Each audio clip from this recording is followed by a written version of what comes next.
First doses of a vaccine may be days away, and Colorado is preparing for a difficult task, keeping it cold.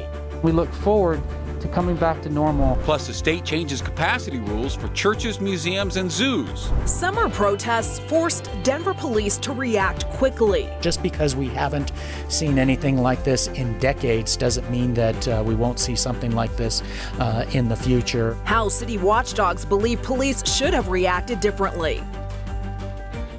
We're going to begin tonight with the latest on Colorado's first gentleman, Marlon Reese. He is out of the hospital tonight after getting treatment for COVID over the weekend. Reese said in a Facebook post tonight, quote, "I am so thankful to the doctors, nurses, and staff. Remain vigilant, wear masks, stay 6 feet apart, avoid gatherings, and wash your hands." Colorado reported another 3,900 cases of the virus today. Our state's on pace now to record 300,000 by Christmas. And there are 1,755 hospital beds in use by people with the virus or with symptoms of the virus. I know that number is high, but it is continuing to trend down. 1 in 10, though, Colorado facilities is expecting an ICU bed shortage just in the next week. Nationwide, COVID deaths are up 50% since just last week. But we continue to make progress on a vaccine. Today, the FDA published its review of Pfizer's vaccine, confirming that it is safe and effective. The FDA meets Thursday to make its final recommendation. We expect them to sign off. An emergency use authorization could come this weekend, and the first doses of the vaccine will be shipped within hours of a decision. And when the vaccine is approved, of course, Colorado doesn't want to waste any time getting it to the people who need it most. So today, our state's Unified Coordination Center did a dry run for vaccine distribution. Denver7's Jacqueline Allen takes us along for this cross-state exercise from DIA to Vail.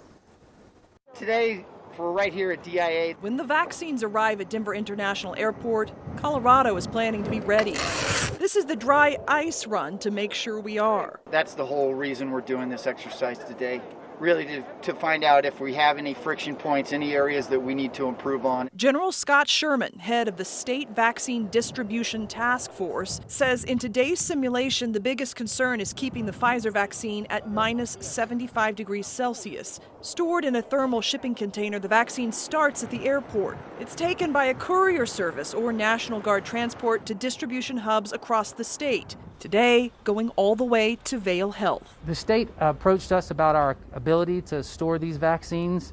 We were proud to tell them that we do have the capability to do it. In this test run, pharmacists practice everything from how they will track the vials to how they'll store them in ultra-cold freezers. Also, how they'll reconstitute the vaccine. And finally, how they will administer it. While this is just a simulation for the people on the front lines, it's also a reminder.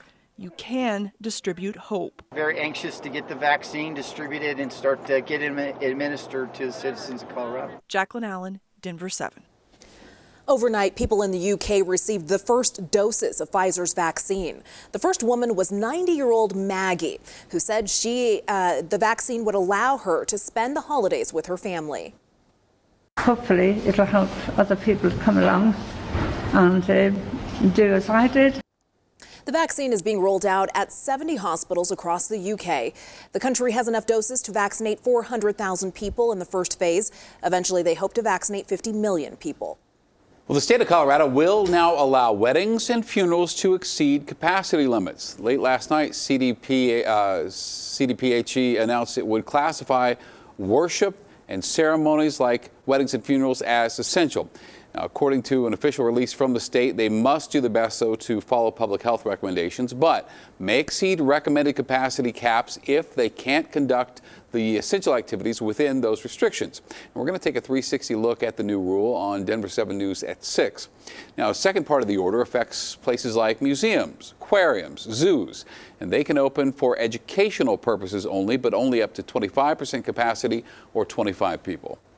Lakewood police say one person was shot and killed near Colfax and Kipling this afternoon. No arrest yet. The victim has not been identified, and police are not saying anything about the circumstances surrounding the shooting. In Thornton, police say 3 masked men with guns robbed a Bank of the West near 120th in Colorado this afternoon. This is the second afternoon bank robbery in Thornton in as many days. No arrests in either case.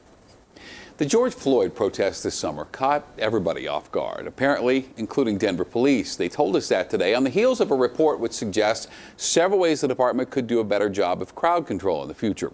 Denver7's Liz Gilardi joins us tonight at the state capitol with details. Liz? And Shannon, this report is critical of DPD's response. It also hands down 16 recommendations for the department, but maybe the most telling thing in that report is the Office of the Independent Monitor says DPD couldn't even provide much of the information they needed for that analysis. As protests grew at the Capitol. When we talk about the unprecedented nature, almost this perfect storm that occurred in our city, as well as many other cities across the country. This report from Denver's Independent Monitor paints a picture of a department that was caught off guard. Protests started on May 28th after George Floyd was killed. As more people gathered and police tried to disperse crowds, their tactics were called into question. I was scared. I didn't know what to think. I know that I had my window down, and when the first shots came in, it hit my hand because I tried to cover my face. We talked with this couple on June 1st after their car was struck with pepper balls while they were out delivering food for DoorDash. According to the report, body camera video shows DPD officers deploying less lethal force in ways described as extremely troubling. It says that force was used against people who were only verbally objecting and not engaged in any apparent physical resistance. I do take accountability and responsibility for our department's actions.